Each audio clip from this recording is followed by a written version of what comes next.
కొత్తది data APK. అదే అదాని వీళ్ళు రాస్తారు. అదానీ సంస్థల చైర్మన్ గౌతమ్ అదానీతో ఐటీ ఎలక్ట్రానిక్ శాఖల మంత్రి లోకేష్ ఏపీలో పెట్టుబడులు కట్టుబడ్డాం. కొంచెం కూడా సిగ్గుపడరు. అరే అప్పుడు అలా రాసామే, ఇప్పుడు ఇలా రాయిచ్చా, రాస్తే ఏమని అనుకుంటారేమని. ఎవడేమనుకుంటే నాకేంటి, సిగ్గిడి చేశాం. విశాఖలో క్లౌడ్ సిటీ. అదే జగన్మోహన్ రెడ్డి గారు ఉంటే అదానీకి 60 ఎకరాలు.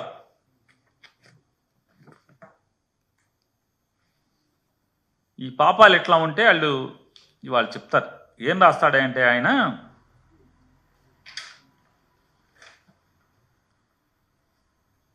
జగన్మోహన్ రెడ్డి గారు ఏది ఈనాడు పేపర్ ఇదా,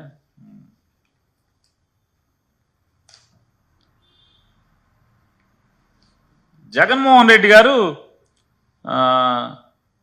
లంచాలు తీసేసుకుని ₹2.49 యూనిట్ కొంటామని ఆ ఒప్పందం వల్ల 25 ఏళ్ళు ఒప్పందం చేసుకున్నాడు. ఆ ఒప్పందం చేసుకోవటం వల్ల ఆంధ్రప్రదేశ్ రాష్ట్ర ప్రజల మీద 1,10,000 కోట్ల రూపాయలు భారం పడిపోతుంది.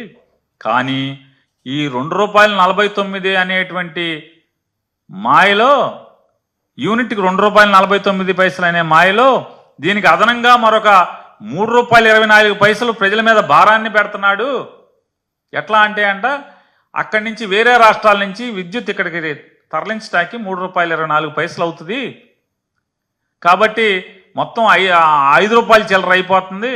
₹5.70 73 అయిపోతుంది. ఇది ఘోరం, దుర్మార్గం అని రాస్తాడు. ఎంత పచ్చి పాపం అంటే ఇలా రాయొచ్చా? ఇది జర్నలిజం నీతేనా అని కూడా వీళ్ళకి ఏమాత్రం కూడా సిగ్గుపడే పరిస్థితి ఉండదు.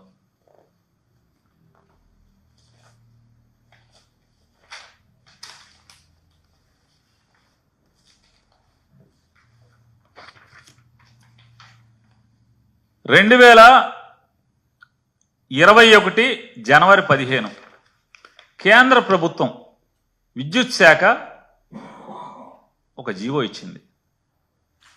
ఏమని? waiver of interstate transmission charges and losses on transmission of electricity generated from solar and wind sources of energy.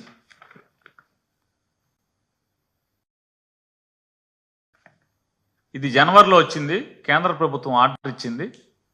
Solar నుంచి, విండ్ నుంచి కనుక ఇంటర్స్టేట్ ట్రాన్స్మిషన్ జరిగితే, పవర్ పర్చేజెస్ కనుక జరిగి ట్రాన్స్మిషన్ జరిగితే ఆ ట్రాన్స్మిషన్ ఛార్జెస్ని వేవ్ చేస్తున్నాము అని చెప్పి ఇచ్చింది. ఎప్పుడు?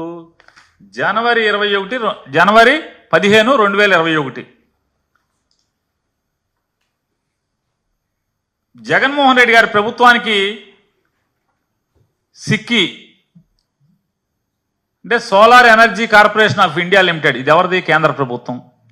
ఈ కేంద్ర ప్రభుత్వ సంస్థ జగన్మోహన్ రెడ్డి గారి ప్రభుత్వానికి ఎప్పుడు లెటర్ రాసింది? ఇది జనవరిలో ఎగ్జామ్షన్స్ వస్తే 2021 సెప్టెంబర్లో ప్రతిపాదన పంపించింది. మీరు ఒక టెండర్ పిలిచారు, green energy power corporation limited ద్వారా మీరు ఒక టెండర్ పిలిచారు. మీకు సుమారుగా ఒక 9,000 మెగావాట్లో 10,000 మెగావాట్లో కావాలని చెప్పని మీకు వచ్చిన టెండర్లో ₹2.49 లోయెస్ట్, ₹2.58 57 వరకు వచ్చినాయి మీకు. మేము ఆ ₹2.49 ట్రాన్స్మిషన్ ఛార్జెస్ కూడా వేవర్ ఉన్నాయి కాబట్టి అదే $2.49 మేము ఇస్తాము అని చెప్పి ప్రతిపాదన పంపించింది కేంద్ర ప్రభుత్వ సంస్థ. అదాని పంపల, కేంద్ర ప్రభుత్వం సంస్థ పంపించింది. అప్పటికి green energy power corporation limited అనేటువంటి ఆంధ్రప్రదేశ్ ప్రభుత్వంతో ఏర్పాటు చేయబడినటువంటి ఒక సంస్థ టెండర్లు పిలిస్తే అదేనికి కరెంట్ ఎందుకు? రైతులకి, ఆంధ్రప్రదేశ్ రాష్ట్రంలో ఉన్నటువంటి రైతులందరికీ ఉచిత విద్యుత్ ఇవ్వటం కోసం సంవత్సరానికి 10,000 కోట్ల రూపాయలు ఖర్చు అవుతుంది. సుమారుగా అంటే దాదాపుగా దానికి కావాల్సిన కరెంట్ అంతా కూడా సంవత్సరం రైతుల వాడకం పెరుగుతుంది, కరెంటు ఛార్జీలు పెరుగుతున్నాయి. కాబట్టి రాష్ట్ర ప్రభుత్వం మీద భారం అంటే ప్రజల మీద భారమే.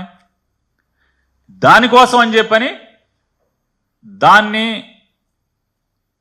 అతి తక్కువ రేటుకి గనక మనం ఒప్పందం చేసుకుంటే ఆంధ్రప్రదేశ్ రాష్ట్రం మీద భారం తగ్గుద్ది అని చెప్పిన ఆలోచనతో జగన్మోహన్ రెడ్డి గారి ప్రభుత్వం టెండర్లు పిలిస్తే ఆ టెండర్లో తెలుగుదేశం పార్టీ వాళ్ళే కోర్టుకెళ్ళి స్టే తీసుకొచ్చారు. ఎందుకు ఏడుపు? మీ ప్రోద్బలమే కదా. కోర్టులన్నీ ఆ రోజు ఎలా పనిచేసినాయో జగన్మోహన్ రెడ్డి గారి ప్రభుత్వం మీద జీవో వస్తే జీవో బయటికి రాకుండానే కొంతమంది న్యాయమూర్తులు ఉన్నారు, చాలా మంచోళ్ళు, అస్సలు కనీసం కాగితం మొక్క లేకుండా ఎఫిడవిట్ మీద స్టేలు ఇచ్చినటువంటి కేసులు ఉన్నాయి. ఎఫిడవిట్ మీద కేసులు, డాక్యుమెంట్ జీవోలు కానీ ఏమీ లేకుండా ఎఫిడవిట్ల మీద ఇచ్చిన వాళ్ళు పెద్ద మనుషులు ఉన్నారు. పేర్లు అనవసరం, వెళ్ళిపోయారు ఇక్కడి నుంచి. ఆ స్థితిలో మీరు కోర్టు నుంచి మీ ప్రోద్బలంతో స్టే వచ్చింది. ఆ టెండర్ల మీద స్టే వస్తే ఈలోపు కేంద్ర ప్రభుత్వ సంస్థ ₹2.49 25 సంవత్సరాలు అదే రేటుకి మేము ఇస్తాము అని చెప్పింది. ఏం తప్పేంటి? ఇవాళ దీన్ని తప్పు పడుతున్నాడు రామోజీరావు గారి అబ్బాయి. దీన్ని తప్పు పడితే నేను అడుగుతున్నాను,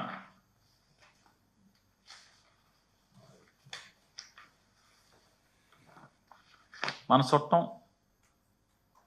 మీకు ఇష్ట దైవం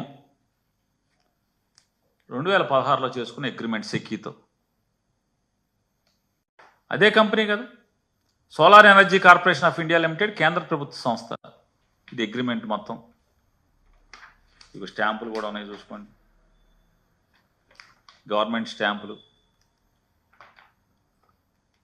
2016లో అగ్రిమెంటు.